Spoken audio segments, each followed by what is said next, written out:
Me que é, família daqui, fala o J Privado. Atenção, eu, J Privado, bomba, Daniel Chapo, sem chance nenhuma de tomar posse no dia 15 de janeiro. Moçambicanos, junto do Tribunal Africano e do Tribunal Penal Internacional, fazem com que isso não possa acontecer. Tudo isso e muito mais você acompanha aqui agora no canal MSTV, a TV que chega até você, a TV que não bajula você, maniga. Sim, família, é isso! Inscrevam-se no canal, partilhem o vídeo, comentem, deixem aquele like maroto, dislike se não curtirem, comentem bastante que é bem essencial. Meu Instagram, como é de regra, divulguem vossas marcas aqui na nossa plataforma, como é de lei. Siga o meu X, link na descrição, tá entendendo? Então, sem mais bolas, sem mais delongas, vamos aqui para a notícia. Sim, família, como eu havia noticiado ontem, que o Daniel Chapo não irá tomar posse em hipótese nenhuma, pronto! Né? O Wilker Dias e a Quitéria Kirengani fizeram uma live onde simplesmente detalharam basicamente o que está acontecendo, o que pode vir a acontecer antes da tomada de posse. Antes da tomada de posse, não. O que eles estão a fazer para que Daniel Chapo não tome posse no dia 15 de janeiro. Sim, a medida cautelar é uma resposta direta às alegações à fraude eleitoral e aos tumultos pós-eleitorais que resultaram em dezenas de mortes e feridos, incluindo cidadãos de nacionalidades sul-africanas durante os protestos contra os resultados das eleições. A plataforma Decide argumenta que as eleições não foram conduzidas de maneira livre e justa, apontando para irregularidades significativas que, segundo eles, influenciaram decisivamente o resultado final. A iniciativa não se limita à providência cautelar. Há também um movimento para levar o caso no Tribunal Penal Internacional, onde se busca responsabilizar aqueles que possam ter cometido crimes contra a humanidade durante os confrontos. O processo de responsabilização também poderia ser discutido no Parlamento sul-africano, dada a presença de sul-africanos entre as vítimas dos tumultos, segundo um precedente similar ao observado em Israel, onde ações internacionais foram tomadas em resposta a eventos internos. Está entendendo? Eu até nem vou falar muito, como já deixei aqui um vídeo ontem. Hoje eu vou deixar outro vídeo, que é a live do mano Wilker Dias e a mana Quitéria a explicar realmente o que vai acontecer. Vamos lá ver aqui, por favor, let's seguir. É importante dizer-te que hoje vamos abordar sobre mais ou menos 3 tópicos. O primeiro tópico é por conta desta ação, que muita gente aguarda pela explicação de como é que está a decorrer, que tipo de ação é essa. Já existem muitas espécies de desinformação e etc., o que é normal nesse tipo de situações. Muitos ditos estudiosos internacional não estão a aceitar a possibilidade, então vamos dar uma pequena explicação em torno disso. O segundo ponto que nós poderemos aqui falar, vamos abordar, estará relacionado também com a questão da União Africana. Um dos pontos que vem na nossa carta, no teor da carta, que já vai começar a circular em breve, que é relativamente ao aspecto da União Africana, o que aconteceu ao longo desses dias e o barulho que está em volta de mesmo, mas também porque que escolhemos a África do Sul. É importante, antes de passar a palavra à Quitéria para poder falar, porque eu falo muito, ela fala mais, então vamos só dizer que esta carta é que tem aproximadamente 5 cartas que deu entrada, 5 cartas de 5 páginas que deu entrada hoje a nível da presidência sul-africana, que possivelmente poderá ir ao Parlamento para decisão.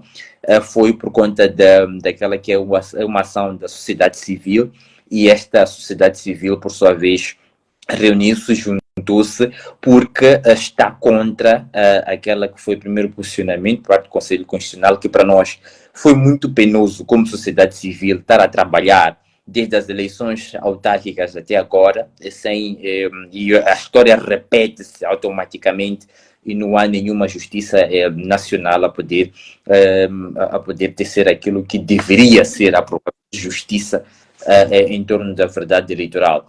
E por isso é que nós juntamos e conseguimos partir para outros mecanismos internacionais que são funcionais, e que muita gente tem dúvida de como é que esses mecanismos internacionais poderão ser funcionais no contexto nacional, uma vez que Moçambique, por exemplo, não ratificou do Tribunal Penal Internacional e etc. Então, haverá uma pequena explicação aqui em torno deste assunto. Eu acho que, não sei se Quitéria, queres começar a falar um pouco sobre esta carta? Ok, saudações combativas a todos e a todos. Muito obrigada pelas mensagens. Estou a ver muitas mensagens no chat, tipo, que mano, não precisas te apreciar, estás linda. Obrigada.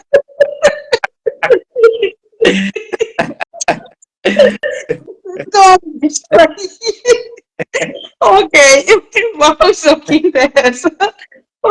Obrigada. Então, nós somos jovens. Che Guevara sempre dizia, e eu gosto de repetir, que ser jovem e não ser revolucionário é uma contradição genética. E nós somos moçambicanos, nascemos aqui e não temos para onde ir. É aqui onde nós escolhemos travar as lutas.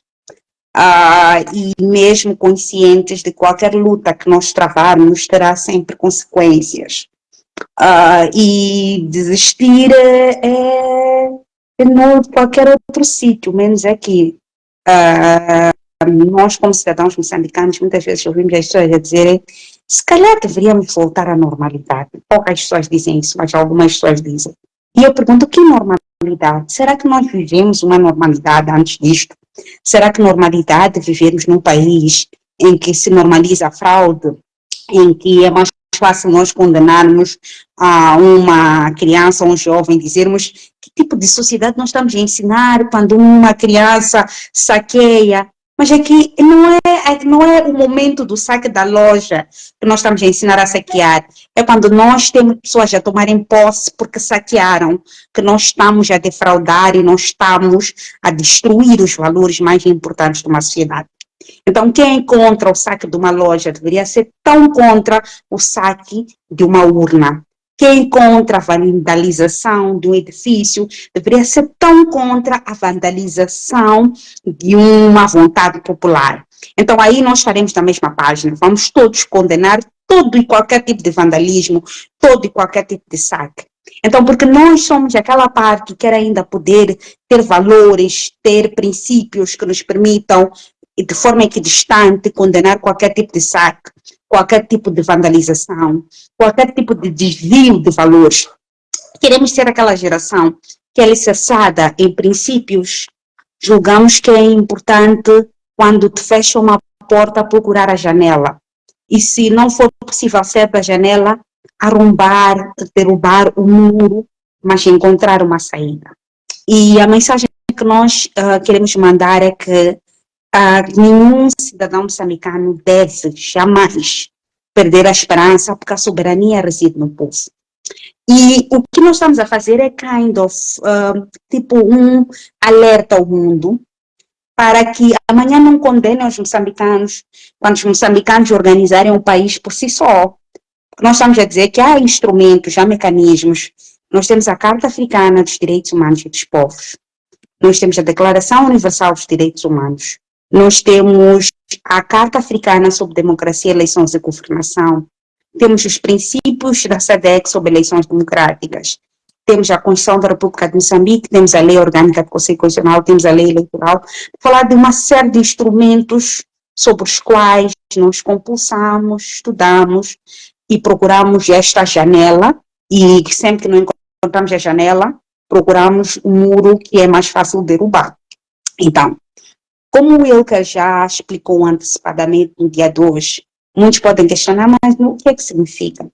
Nós estamos a dizer que nós não vamos elaborar muito sobre alguns aspectos, porque alguns aspectos continuam sempre em carteira, mas basicamente que o Tribunal Africano existe. E algumas pessoas vão dizer: mas o Tribunal Africano tem regras para interpelar ao Tribunal Africano. O Tribunal Africano já criou precedente de julgamento de processos eleitorais em África, incluindo de processos em que um determinado candidato era abusivamente excluído e que conseguiu, através do Tribunal Africano, provar que havia uma parte, um regime que tentava excluí-lo da possibilidade de participar nas eleições e que, por intermédio de uma decisão, conseguiu anular.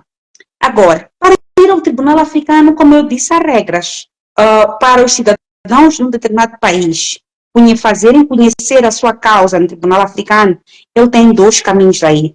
Ou vão por via de um Estado, naturalmente o Estado moçambicano tinha que depositar uma declaração ao Tribunal Africano a aceitar, a concordar, que os cidadãos moçambicanos pudessem interpelar, queixar ao Estado através do Tribunal Africano. No entanto, países como Moçambique não depositaram essa declaração. Ou seja, não nos permitiram que, como cidadãos, nós possamos queixar o nosso Estado pela violação dos direitos que ele assumiu, dos princípios que ele próprio assumiu nas entidades internacionais. Então, se os cidadãos moçambicanos não podem interpelar diretamente o Tribunal Africano, eu tenho algumas outras vias, e eu não vou debruçar sobre todas elas, são as tais janelas, as tais portas, as tais avenidas, que é preciso continuar a procurar. Uma destas avenidas é o mecanismo de ir por via de um Estado. E nós temos razões para dizer, ok, vou deixar Emílio, temos razões de sobra para explicar porque é que nós abordamos, alguns pensam que abordamos o Estado sul-africano, mas não abordamos apenas o Estado sul-africano. Vai ser necessário procurar um bocadinho de toda a África para descobrirem todos os Estados que vão ser abordados nesse sentido, incluindo Estados que têm assuntos em relação a Moçambique muito antigos por resolver. Por quê? Porque os Estados têm o direito e a prerrogativa de litigar contra outro Estado, incluindo de queixar a outro Estado por determinadas violações. E há alguns Estados que já queixaram contra outros Estados ao nível do Tribunal Africano. Então, isto é uma jurisprudência, ou seja, constitui um precedente que abre uma porta, abre uma janela para que esses Estados possam também queixar contra o Estado moçambicano. Há duas outras informações que nós tivemos. Este é um caminho dos Estados. Há outros caminhos sobre os quais nós vamos explorar, mas que eu acho que não há muita necessidade de eu debruçar muito. O Will cada vez vai trazer os pontos e tal. Há um outro aspecto. Muitos de nós não sabíamos que no dia, eu não vou precisar, mas há pouco tempo, quando os diferentes atores fizeram uma série de queixas à Comissão Africana dos Direitos Humanos e dos Povos, a Comissão Africana de Direitos Humanos e dos Povos tirou 3 resoluções a obrigar, a instar o Estado moçambicano a se comportar, porque o Estado moçambicano estava a violar todos os instrumentos africanos de direitos humanos. Houve uma atitude de junção, não só de relatores das Nações Unidas que nós partilhamos, mas afinal também houve uma atitude de relatores, comissários da Comissão Africana de Direitos Humanos, juntarem-se e fazerem resoluções a instarem o Estado moçambicano para parar de se comportar inadequadamente em relação aos seus cidadãos. Nós não tivemos acesso pontualmente em relação a essas resoluções, tomamos conhecimento apenas quando reunimos com esses autores e eles nos partilharam esta informação. Ocorre que o comportamento do Estado moçambicano roçou tanto a irregularidade, que chegou a um nível que ultrapassou a capacidade dos comissários da Comissão Africana de Direitos Humanos dos Povos agirem. Isso dito da boca deles, quer dizer, nós soubemos em primeira mão que a própria Comissão Africana disse não, o Estado moçambicano está se a comportar tão vergonhosamente que o assunto já tem que ser remetido ao Conselho de Paz e Segurança da União Africana. Porque o Conselho de Paz e Segurança tem que intervir no assunto de Moçambique. Houve uma recomendação da comissão que levou à União Africana a necessidade de o Conselho de Paz e Segurança agir no território moçambicano. Quer fosse uma ação que eles deveriam fazer uma avaliação para perceber se é necessário mandar uma missão de paz, se é necessário intervir nas eleições, se é necessário criar um mecanismo de diálogo, qualquer que fosse a intervenção, mas era obrigatório o Conselho de Paz e Segurança agir. Enviaram todo o material necessário para o Conselho de Paz e Segurança agir. A União Africana teve a atitude de agendar marcar uma reunião sobre Moçambique no Conselho de Paz e Segurança. E a União Africana, o Conselho de Paz e Segurança da União Africana agenda uma sessão para discutir Moçambique, que era a sessão que ia discutir o que a Missão de Paz e Segurança deveria imediatamente fazer. Há menos de uma semana para a realização da reunião do Conselho de Paz e Segurança, houve umas pessoas moçambicanas, que não queremos citar nomes, que foram a Addis Abeba. Foram ter com o presidente da União Africana. Foram ter com o Conselho de Paz e Segurança. Levaram uma mala lá para o Conselho de Paz e Segurança, segundo especulações. Não estou acusando ninguém. É o que nos disseram nos corredores. E levaram uma tal mala. E o que nós não sabemos dizer se era uma mala de dinheiro ou era uma mala de ameaças. Mas que fosse qualquer coisa. E depois dessa tal visita de pessoas que não sabemos quem é, não estamos a acusar ninguém, a reunião do Conselho de Paz e Segurança foi cancelada à última hora. Vocês estão a ver até que nível nós chegamos. Um Conselho de Paz e Segurança em estado a intervir, porque a situação de Moçambique escalou a um nível, mas tão elevado, que até a agenda, as pessoas são convocadas para ir a Addis Abeba discutir sobre Moçambique. E a última hora, antes de discutir sobre Moçambique, a reunião é cancelada. Então toda a gente ficou escandalizada. As próprias pessoas que vão participar na reunião ficaram escandalizadas pelo cancelamento desta reunião. Então, esta situação fez com que mais pessoas se unissem de fora de Moçambique, dispostas a ajudar Moçambique a ir com este assunto. Nós até perguntamos, como muitos se perguntam, mas e se houver tomada de posse? Se houver tomada de posse e tal, que é uma coisa que estão a agendar, não sabemos se vai acontecer ou não, e tal.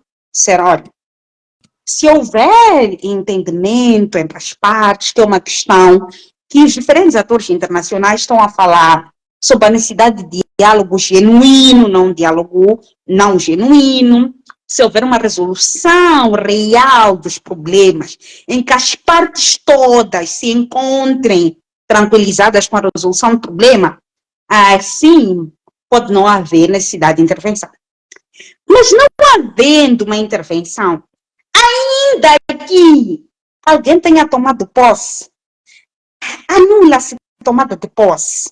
Ainda que passe 6 meses, ainda que passe 1 ano, se os moçambicanos não estiverem satisfeitos, e eu, quando digo isso, não estou a dizer para nós moçambicanos pararmos de lutar, sentarmos e ficarmos à espera. A maior mensagem que nós tivemos aqui neste processo é que este país é nosso.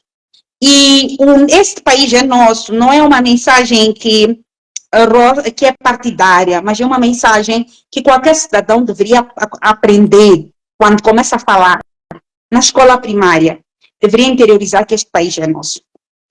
E se nós batermos todas as portas existentes, nacionais e internacionais, e elas não fizerem aquilo que elas têm que fazer, porque a nossa expectativa é que as diferentes entidades, não se preocupem, não estou a organizar nada, então, eu muito sobre isso. Então, as diferentes entidades nacionais e internacionais vão se cansar de receber nossos expedientes, porque nós somos uma geração que está proibida de falhar e somos uma geração que está proibida de desistir. Nós vamos continuar. Aí gostamos do fato de que continuam a violar leis e continuam a nos mandar violações de leis. Nós nos indignamos que todo cidadão moçambicano quer um diálogo genuíno, quer uma resolução do problema, ainda que nós interiorizemos que votos se contam, não se negociam. Nós queremos a pacificação do país. Mas eu não acredito em nenhuma pacificação de um país quando de manhã me ligam de Gurue a dizer que as pessoas foram baleadas, pessoas foram perseguidas, pessoas foram silenciadas. Quando na mapa está a ligar a dizer que estão a queimar vivas pessoas. Quando de Mucubur recebo chamadas. quando de Liupo recebo chamadas, até a inventarem que há terrorismo, para em nome de terrorismo perseguir e matar pessoas. Quando de Mucuba recebo chamadas de pessoas em pânico. Quando o Wilker tem que atender situação de alguém que está em Quamba, que está a ser perseguida ainda hoje. Uma premissa básica para dialogar é o cessar das armas. É colocar armas em cima, guardar as armas, devolvê-las aos armazéns, devolver os blindados aos armazéns. Por exemplo, quando um determinado candidato que o povo tem suportado em ações, diz eu estou a voltar para o país, o primeiro ato que o governo responsável deveria fazer é dizer sim, nós queremos realmente dialogar com ele e por isso vamos garantir que a segurança dele, que nós iremos garantir que nada de mal lhe aconteça, porque nós também estamos conscientes de que um diálogo genuíno depende dele estar seguro. É dizer que os cidadãos moçambicanos que foram presos injustamente vão sair, vão ser libertos. Se nós não temos esses pressupostos criados, então nós não temos segurança para os moçambicanos. E o principal fim de um Estado é garantir a segurança, justiça e bem-estar, que está consagrado na nossa Constituição da República. Então é por isso que o Wilker já disse que eu falo muito, então não vou me alongar mais, vou passar para ele. Mas é por isso que nós sentimos que é importante litigar, usando as diferentes avenidas, porque durante muito tempo disseram-nos que nós não sabemos litigar. E nós aprendemos nos processos internacionais que nós visitamos que o Conselho Constitucional é só a última instância aqui dentro.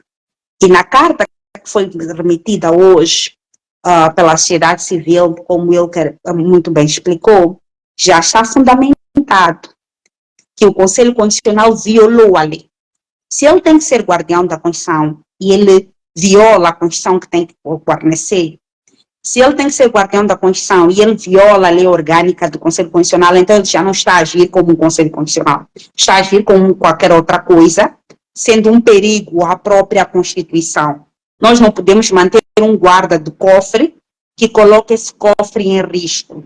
Então o nosso cofre está em risco e nós precisamos encontrar formas para garantir a segurança do nosso cofre, sob o risco de hoje ser eleições, amanhã ser todos os outros valores constitucionais que nós precisamos salvaguardar como nação. Então é sobre este Conselho Constitucional que nós precisamos denunciar e garantir que haja responsabilização, ainda que a nossa Constituição diga que, a nossa lei diga que os juízes não são responsabilizados, são isentos de responsabilidade das decisões que tomam no exercício das suas funções. Essa isenção de responsabilidade só vale quando as pessoas atuam dentro do mandato que a lei lhes confere. A partir do momento que o Conselho Constitucional começa a contar votos, que a lei não lhe confere mandato, a partir do momento que o Conselho Constitucional não julga recursos que a lei lhe manda julgar, a partir do momento que o Conselho Constitucional rasga a Constituição da República e começa a decidir com base no Estatuto do Partido, deixa de ser um Conselho Constitucional e começa a se comportar como um comitê central. É um CC nas duas frases, mas são dois CCs diferentes. E é por isso que nós, como cidadãos moçambicanos, vamos agir em defesa do Conselho Constitucional, em defesa da Polícia da República de Moçambique, que deveria existir, em defesa das instituições do Estado moçambicano, que deveriam ser instituições do Estado, não instituições partidarizadas, mas também em defesa até daqueles cidadãos que querem tomar posse, que querem participar no processo democrático, mas que não vão conseguir proteger os cidadãos moçambicanos se não fizerem os termos da lei. Muito obrigado. Eu gosto de ouvir a falar, porque acabas dando uma aula, eu também acabo aprendendo, então por isso eu nunca te interrompo. Não está falando cábula, né? Não estou falando nada, eu não falei de ninguém. Obrigado pela explicação. É uma coisa que é importante aqui fazer menção, é porque a África do Sul, a primeira instância, que eu já tinha feito uma pequena introdução, uma breve introdução sobre esse aspecto, mas fora a África do Sul ser um país vizinho, se nós nos recordarmos, a África do Sul submeteu recentemente, a nível, por conta daquilo que foi a decisão do Parlamento, o gesto que chamam de solidariedade para com Israel na faixa de Gaza, para com a Palestina, neste caso concreto, na faixa de Gaza, por conta das atrocidades que vem cometendo. E Moçambique não é diferente, é um país vizinho que até tem um impacto significativo econômico. A própria África do Sul, porque as fronteiras ficam automaticamente fechadas, mas também, por um outro ângulo, nós temos as questões migratórias. Se formos a ver, o fluxo de transitabilidade pode colocar um pouco risco a própria África do Sul neste momento. E não só, não obstante isso, nós também temos até sul-africanos como vítimas dos baleamentos da polícia em Moçambique. E temos um caso concreto de uma jovem chamada Andile, de 24 anos de nacionalidade moçambicana, que foi baleada na perna direita pela polícia no dia 29 de novembro no bairro de Missão Roque. E assim ela está impossibilitada de se locomover por conta desse fator. Então, é mais um argumento que é usado para que a África do Sul possa intervir, porque esse não é um problema dos moçambicanos apenas, envolve até estrangeiros. Se formos a ver, há uma cota de estrangeiros que acabou saindo do país por conta do fator insegurança em Moçambique. E nós submetemos ao gabinete do presidente, e o gabinete do presidente, de forma automática, poderá levar este assunto em carteira para o parlamento. E é o parlamento que, por sua vez, poderá decidir. E nós todos sabemos como é que funciona o parlamento sul-africano na atualidade. Temos lá o DA, temos lá o MK, temos lá o EFF, temos lá a própria ANC nestes momentos. Então, o nosso foco não é nos centrarmos na figura de um determinado líder, é focarmos na figura do próprio parlamento. A imparcialidade. O parlamento em África do Sul funciona de uma forma diferente do parlamento em Moçambique. É por esse motivo que este processo foi submetido de forma automática ao Parlamento sul-africano. Também é importante aqui que se diga que nenhum Estado, não sei se a Quitéria já teria feito, se calhar posso repetir ou não, nenhum Estado pode, de forma automática, decidir que, olha, eu quero fazer uma ação contra Moçambique nestes moldes, uma vez que o Moçambique, por exemplo, não abriu essa prerrogativa dos cidadãos lá estarem. Nenhum Estado, de forma automática, pode fazer esse exercício. Para que se faça esse exercício, os moçambicanos devem ir para lá ou comunicar esses estados para poderem fazer esse exercício. E esse corredor diplomático que nós estamos a fazer, como muito bem disse a Quitéria, não é só a África do Sul que nós estamos a poder contar com eles atualmente, mas também são os outros atores a nível da própria comunidade nacional. E aproveito também esta oportunidade para deixar ficar que é importante, a uma altura destas, que as atrocidades a nível da comunidade que temos verificado a nível dos baleamentos, dos feridos, das detenções, dos desaparecimentos, sejam submetidas também a nível das Nações Unidas. Nós já começamos com esse exercício, mas é importante que os cidadãos possam também fazer esse exercício para demonstrar o que é que de fato está a acontecer em Moçambique neste preciso momento. Porque quanto mais ações do gênero nós podermos ter em torno deste assunto, mais sucesso nós poderemos ter. E é de se lamentar o fato de nós termos uma SADC que até este preciso momento continua aos saltitos e não consegue resolver nada por isso. Eu sei que temos muita gente desse lado que se calhar até pertence a algumas organizações. Podemos nos organizar no sentido de puxar aquelas organizações que têm estatuto de observador. Porque é importante que se diga que temos os Estados, mas também temos organizações que têm estatuto de observador.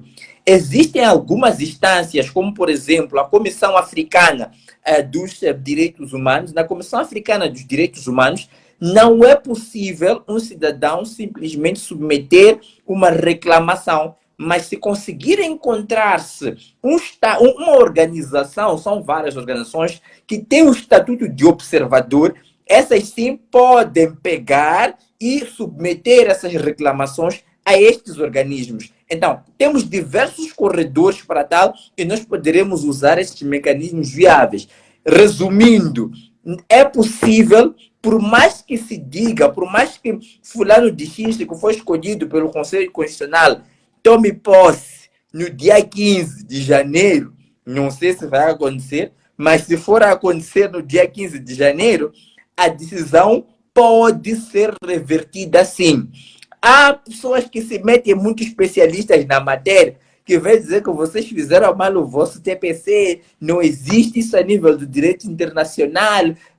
Uma coisa é ler, outra coisa é perceber como funciona o sistema africano, o sistema judicial africano.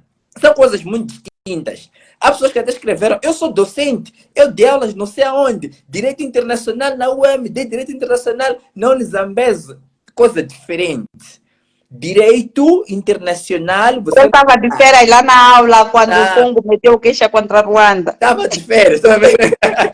Então, são coisas muito diferentes. Uma coisa é você perceber, outra coisa... Uma coisa é perceber, outra coisa é estudar. Você pode estudar, mas perceber é uma coisa difícil. Eu, por acaso, aprendi muito ao longo dessa semana. E pegamos especialistas em tribunal internacional, especialistas nas diversas matérias do direito internacional, que nos ajudaram, nos deram esse apoio, que são pessoas que nós consideramos irmãs ou irmãos de luta, porque estão insatisfeitas com aquela que é a situação que Moçambique está vivenciando nesses momentos. Então, meus irmãos, eu vou vos dizer para já, não percam a esperança, porque tudo é possível, muita coisa ainda vai acontecer em torno deste assunto, pessoas tomando posse ou não. A nossa real intenção em torno deste assunto é que as eleições em Moçambique sejam anuladas. Podem até dizer, mas como? Providência cautelar. Depois da providência cautelar, há surpresas que vão acontecer ao longo desse processo. Então, quem viver, viverá. Esperamos que todos os irmãos vivam. Também queremos deixar pontuado que nós não temos nada específico contra as pessoas que vão tomar posse, ou não estamos a lutar como inimigos de ninguém, mas estamos a criar princípios e valores para o Estado moçambicano. Que até aqueles que concorreram ou que vão tomar posse têm que estar conscientes de que viver num Estado de Direito democrático exige regras e princípios. E que ainda que nós estejamos a sacrificar as nossas vidas ao tomar determinadas decisões, nós queremos criar esteira para que todo aquele que sobreviver saiba que tem que continuar a luta. Saiba que não há nenhuma coisa que vai acontecer neste país que lhe deve fazer desistir de lutar, dentro de todas as prerrogativas de salvaguardas. Aliás, até eles deveriam ter orgulho de Moçambique ter cidadãos, quaisquer cidadãos, que acreditam que é preciso usar as leis que eles criaram. As leis que eles criaram internamente, as leis que eles participaram na criação ao nível internacional. E apesar de nós falarmos tudo que falamos sobre África, gente, África tem maravilhas de leis e de instrumentos. E muitos desses instrumentos não são suficientemente explorados por nós. E quando nós exploramos esses instrumentos, nós estamos a dizer que estamos a criar espaço suficiente para que amanhã ninguém nos venha condenar por não termos usado esses instrumentos. Há uma questão que nós já deveríamos ter lançado há muito tempo e não lançamos antes, que é um dos passos também que incorpora toda esta luta, que é o sistema de denúncia, de reportagem de desaparecimentos forçados e involuntários. Os reportes que nós recebemos um pouco todo o país é que há muita gente que desapareceu desde que começou esta situação. E nós precisamos de ter dados profundos sobre quem são essas pessoas que desapareceram. Como nós temos estado a dizer, existem vários instrumentos internacionais que protegem cada pessoa que perdeu um familiar desaparecido de forma involuntária, ainda que essa pessoa depois tenha ido aparecer num comando da polícia. Se ele foi retirado de casa por pessoas estranhas, por uma viatura sem matrícula, por um cidadão não identificado, sem ser dito para onde ia, e depois vai aparecer mais de 5 horas depois, e não é dado o direito de ligar para a sua família para reportar onde está, e a sua família vai, mas dizem, deixa a comida aí, você não vai dever a ele, porque ele não tem direito à visita. Ou seja, a família nem tem certeza que está a dar comida à pessoa que realmente conhece. Pode estar a dar comida a um fulano qualquer. A partir desse momento, isso é um desaparecimento forçado e involuntário. Não é só detenção arbitrária, é também um desaparecimento forçado e arbitrário. Então, todas as pessoas que apadrinham esse tipo de comportamento, porque estão preocupados em convidar pessoas à posse, quando estão a patrocinar desaparecimento, sequestro, desaparecimento forçado involuntário, como se fosse uma gangue da máfia. Precisam perceber que este é um Estado de direito democrático. E que um Estado de direito democrático precisa que todo cidadão seja defensor da Constituição da República. Que todo cidadão se levante e reafirme que nós queremos um Estado onde cada cidadão vale. Que nós não queremos um Estado onde as pessoas que vivem nas ruas, marginalizadas pelo Estado, depois são disparadas por cidadãos estrangeiros que não são responsabilizados por esses atos.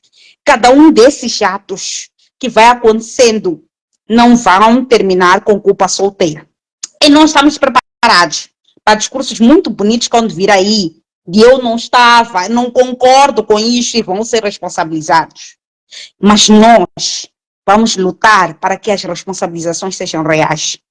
Porque enquanto cada um de nós estiver em pé, há uma obrigatoriedade de garantir que nenhum seu irmão seja viciado, nenhum seu irmão seja torturado, nenhum seu irmão seja sacrificado, nenhum seu irmão seja sequestrado por um Estado que ele deveria proteger.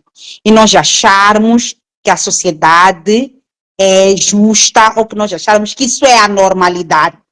Então, se isso é a normalidade, eu não quero mais viver na normalidade. O Wilker não quer mais viver na normalidade.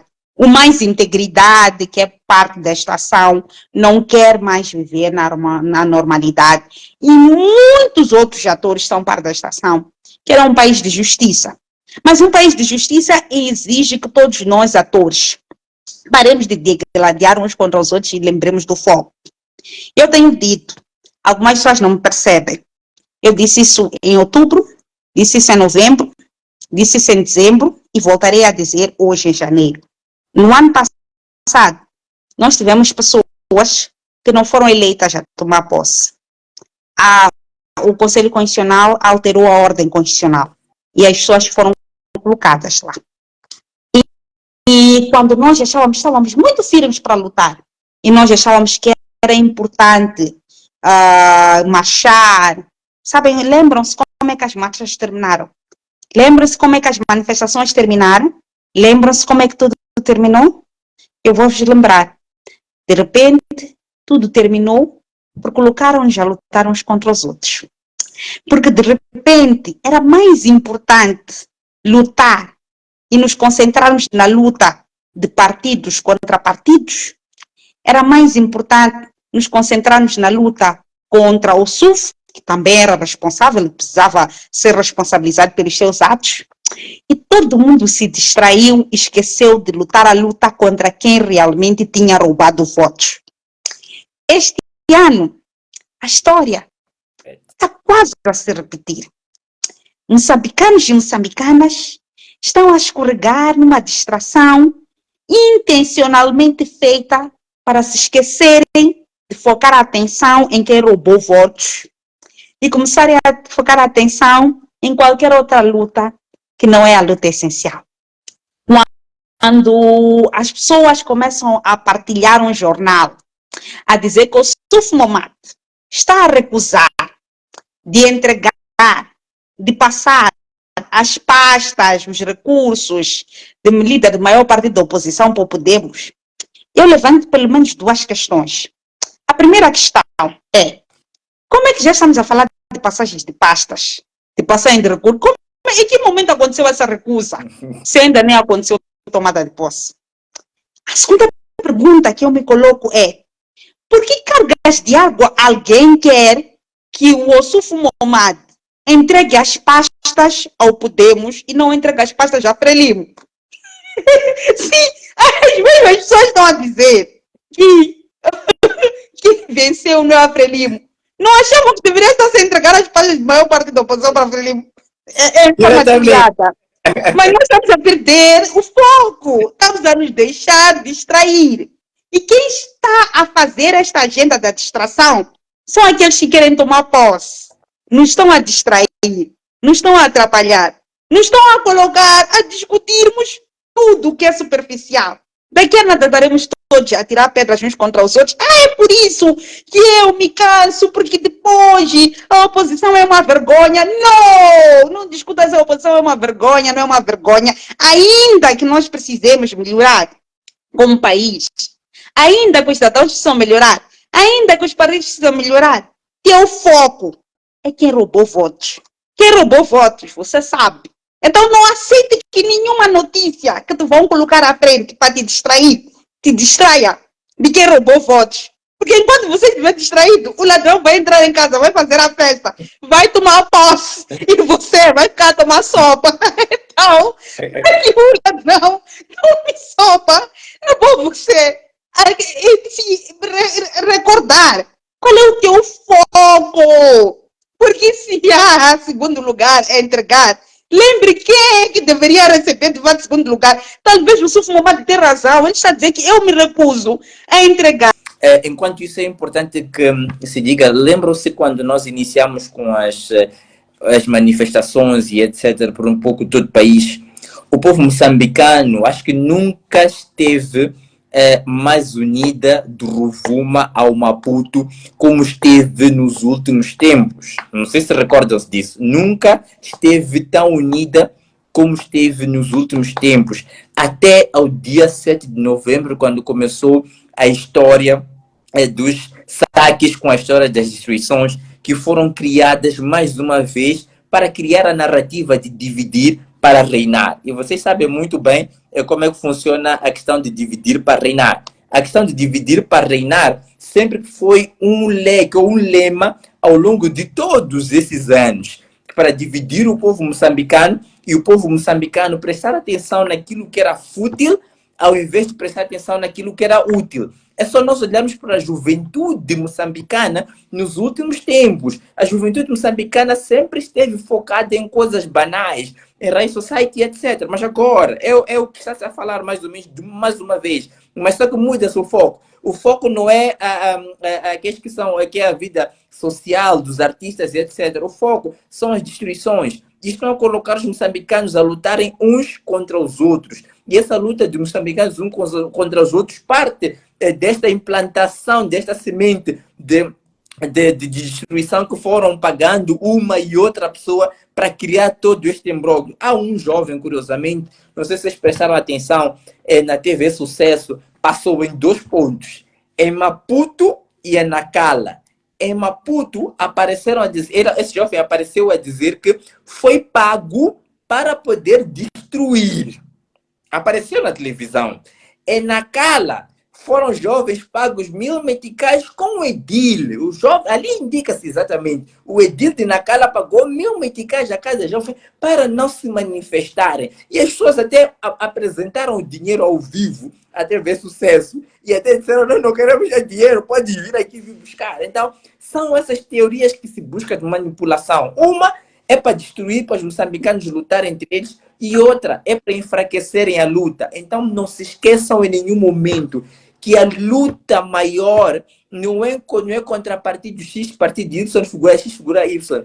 É a luta pelos direitos que os moçambicanos têm. É a luta pela verdade. É a luta para que possamos ter o dito Estado de Direito democrático que nós nunca tivemos ao longo desse processo. Mesmo na altura do falecido da Cama, sempre se lutava. Por quê? Por conta dessas maracutaias. Hoje, por causa das redes sociais, nós acabamos tendo uma dimensão acrescida daquilo que vem acontecendo. Mas esses barulhos já vinham acontecendo há muito tempo. Então, se nós agora temos a possibilidade, ou deixarmos isto acontecer, porque se nós permitirmos agora, vos digo, serão mais 10 anos, ou mais que isso, nós a vivenciarmos isso, ou, caso contrário, a gente luta e vai até as últimas consequências. Como dizia o Elvino Dias, pela verdade e pela justiça, nós vamos até ao fim.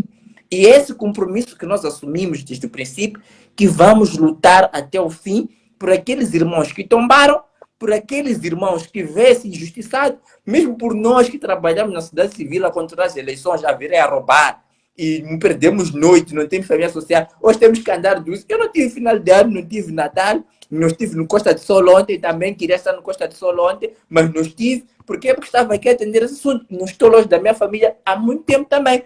Então, são essas coisas, não é por querer. É que a gente tem um compromisso com a pátria. E há quem diz, por exemplo, que nós recebemos dinheiro para poder fazer isso. Eu recebo 1 milhão de meticais por mês, não brinca comigo.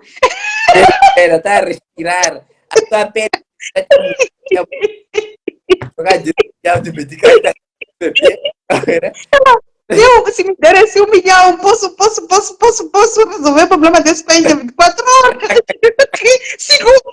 Se assim estamos a fazer o que estamos a fazer.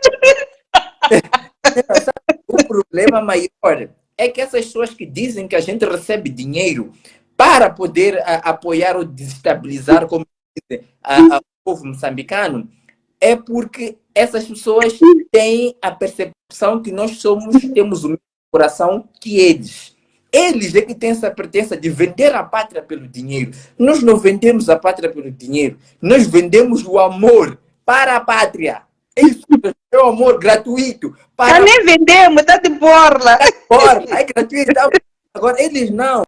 Eles vendem a pátria. Estão interessados em garantir um lugar na Assembleia da República, estão interessados em garantir um lugarzinho ali no negócio do círculo, outros porque tem uma pequena serigrafia, querem garantir que o seu negócio basicamente tenha rentabilidade, porque fulano de X vai imprimir lá na repografia, porque camarada outro é perdiz, ou porque é galo, ou porque não é isso que a gente quer. A gente não quer isso. A gente está a lutar por um Moçambique para todos, porque serão os nossos filhos que vão sofrer com isso. Vamos fechar aqui, Téria? Talvez dizer, eu colocaria 2 desafios. O primeiro é, aquelas pessoas são céticas, né? Dizes que recebeu-se mensagens, eu não tive a oportunidade hoje de rever mensagens e tal, mas há estas mensagens a dizer que não entendem de política internacional, do sistema de direitos humanos, do sistema internacional de direitos, isto não vai dar em nada. Então, já que isto não vai dar em nada, o meu melhor conselho é, não precisam comentar coisas inúteis, pessoas relevantes nem comentam. Se eu vejo alguém a falar nonsense na televisão, eu nem gasto meu tempo a comentar sobre aquilo, porque não é nada, não vai dar em nada. Então, aqueles que são bem entendidos em direito, sabem que isto está a falar é lixo, não tem fundamento nem base jurídica, nem precedente. Ignorem. Não estamos a falar com esse sentido. Mas ignorem de tal forma que não precisam nem comentar, não precisam nem gastar mais tempo conosco com os quadrões, porque a gente está no lunático, está a ver com lunáticos, pessoas já estão malucas, já a pensar coisas que não fazem sentido, estão perdidas, você só senta, assiste o filme e ri, porque não é nada. Então, deixem esses malucos que estão a fazer coisas sem sentido. Não persigam, não ameacem, não liguem, não precisam ir lá às Nações Unidas, à União Africana, pedir para cancelar a sessão do Conselho de Paz e Segurança, porque depois disso vos envergonha, suja um bocadinho você mais, não façam nada. Calem, deixem assim mesmo e assistam. Nós, como cidadãos moçambicanos, acreditamos que todo esforço para defender o país, quer na mesa de diálogo, quer nas ruas a manifestar, tudo aquilo que nós fazemos não é 1% daquele cidadão que sai de casa, coloca-se na rua a representar muito mais coragem, atitude do que nós e perde uma perna em defesa da democracia e da liberdade. E posso vos garantir uma coisa, as nossas vozes não seriam ouvidas no Conselho das Nações, em nenhuma entidade dentro ou fora de Moçambique, se vocês não existissem aí fora a fazer a luta, usando os meios que a Constituição permite, mas sem os cidadãos que fazem a luta na rua, nada disso seria possível. Então, aos acadêmicos que não acreditam nisto, podem lavar as mãos e não se importarem um bando de jovens emocionados que está a fazer com esse sentido ignoram. Perdoem-nos. Aqueles que se identificam, reforcem o exército da luta por Moçambique. Por um Moçambique em que as leis funcionam, por um Moçambique em que nós acreditamos nas instituições. A minha luta já não é mais sobre nada, é sobre o direito a acreditar nas instituições. Porque eu não sei como é que eu posso estudar, ir à academia, ir à escola, gastar o meu tempo, para depois, amanhã, eu ser dita para levar as minhas causas a um tribunal, que ele próprio admite, quando conversa comigo nos corredores, que ele também está envergonhado com o que está a fazer e que não tem poderes. Então, se os tribunais funcionarem como cartórios para carimbar decisões tomadas no Comitê Central, então, este país não estará preparado para resolver os nossos problemas. Há muitos jovens moçambicanos, eu vejo as pessoas a perguntarem sobre Vitânia e não só, mas se eu vos ler a lista das pessoas que estão presas neste momento, em cada uma destas províncias, em Gaza, nós temos pessoas presas até hoje, nós temos na cadeia central. É engraçado que alguns dos nossos irmãos que foram presos nessas manifestações continuam na cadeia civil, incluindo mesmo, e alguns até algumas pessoas foram assassinadas.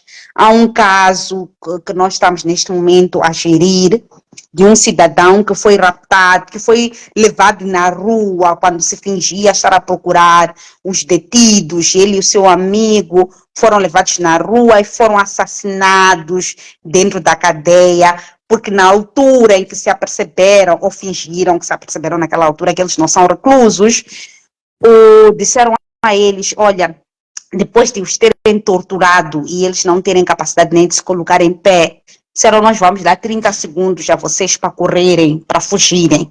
Quem não conseguir correr, a responsabilidade não é nossa. E um deles levantou-se e não conseguiu dar nenhum passo, porque tinha sido tão torturado, que ele nem conseguia ficar em pé. O outro deles conseguiu dar alguns passos e se esconder. Aquele que não conseguiu dar passos foi baleado até a morte, rajada de tiros, como punição por ele não ter conseguido fugir. O outro foi baleado e conseguiu felizmente sobreviver, tem até este momento balas no corpo, mas é uma pessoa altamente traumatizada porque ele não viu só o amigo a morrer, ele viu muitas pessoas que foram levadas injustamente nas ruas para dizer que capturaram reclusos. Muitos deles, nós temos documentação completa, não eram reclusos. As tais capturas que fizeram eram cidadãos comuns que foram brutalmente assassinados porque estavam a brincar de videogame para ver quem consegue correr, quem não corre vai morrer. Então, eu, Quitéria Quirengane, não quero viver num estado assim. Não quero viver num estado onde há pena de morte. Não quero viver num estado em que as vidas não valem.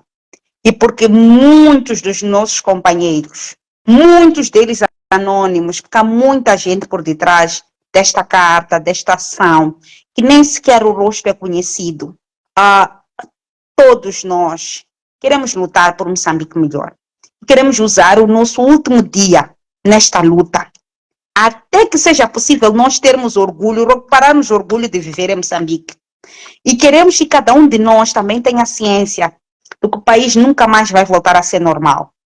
Se nós deixarmos acreditar que as coisas se fixam sozinhas, cada um de vocês vai ser perseguido no seu local de trabalho, na sua escola, na sua igreja, nos espaços, porque um dia ousou dizer que o país não estava bem.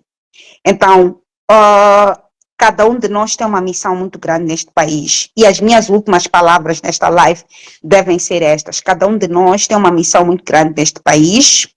E esta missão é nunca desistir de Moçambique. Não desistir de Moçambique não é uma alternativa, não é uma opção. É uma missão, é um dever e uma responsabilidade. Então, quando tu achares que é muito difícil lutar por Moçambique, lembre-se o quão difícil será quando as perseguições no teu local de trabalho iniciarem, porque tu um dia partilhaste algo no teu Facebook que apoiava a luta. Quando as perseguições na tua zona começarem, porque tu tens um irmão que participou na manifestação. Quando as perseguições acontecerem no teu bairro, onde não vão recolher lixo, porque houve pessoas no teu bairro a manifestarem, quando na escola tu não poderes ter acesso às oportunidades, porque tu estás conectado, tens um apelido comum a alguém que lutou. Então é por isso que cada um de nós não tem a chave de deitar fora e bazar, como alguém está escrevendo no chat. Não temos a oportunidade de deitar a chave deste país. Temos que ficar aqui. Estamos a lembrar aos sul-africanos também que se algum moçambicano fugir daqui, vai pressionar a África do Sul, que a África do Sul não nos fala de xenofobia. Porque se todos eles ficarem em silêncio, devem se lembrar todos os dias da célebre frase: a insegurança num lugar ameaça a segurança em qualquer outro lugar. Se nós formos inseguros em Moçambique, nós vamos ser uma ameaça à segurança na África do Sul. Se formos inseguros em Moçambique, seremos uma ameaça à segurança na Tanzânia, no Malawi e até no Zimbábue, que patrocina esse genocídio. Então, para que não sejamos esta ameaça, eles têm uma missão muito importante de nos ouvir neste momento, ainda que isto custe caro. E é por isso que vamos lutar até o fim. Wilker, é contigo. Eu não vou falar mais nada, eles já falaram tudo, eu só ouvi só e acabou. Muito obrigado a todos pela presença. Quem me fazer vir até comentário do meu riso. Todo mundo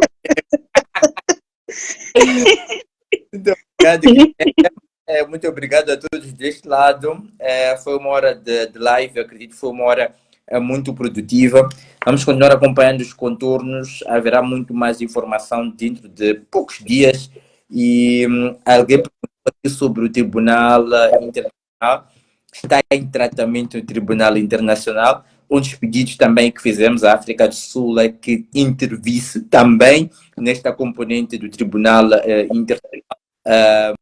E também vamos tentar ver se conseguimos. Estamos num corredor diplomático muito importante para ver se conseguimos um outro ator-chave extremamente importante para interceder por nós ao nível das organizações internacionais neste Tribunal Internacional. É um processo, há regras, mas no final vamos conseguir, nós temos a certeza que nós iremos conseguir alguma coisa. Muito obrigado a todos. Diga. Talvez pela segurança de todos nós todos temos que aderir a uma forte campanha, que se realmente o país quer diálogo e que realmente o país quer segurança para todos nós.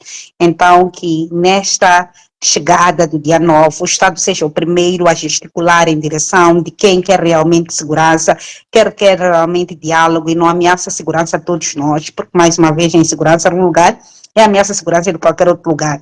Então, que os processos judiciais cessem todos imediatamente e cada um de nós tem que fazer chegar esta mensagem, que é preciso cessar qualquer perseguição contra Venâncio Mondlane para que as nossas vidas também não estejam em risco como cidadãos moçambicanos comuns e para que o Estado moçambicano mostre que realmente quer encontrar uma solução para este problema e não devemos ter medo de dizer isto ousadamente. Ok. Perfeito. E a toda a comunidade internacional também, para que fiquem atentos ao que vai acontecer aqui em Moçambique e se posicionem também, porque se mandam informes, cartas e etc., que são amantes do diálogo, neste caso concreto também, que pressionem para que se criem essas condições para o diálogo. Acho que a segurança de um e outro é extremamente importante para já. Obrigado a todos, um beijo e abraços e até breve.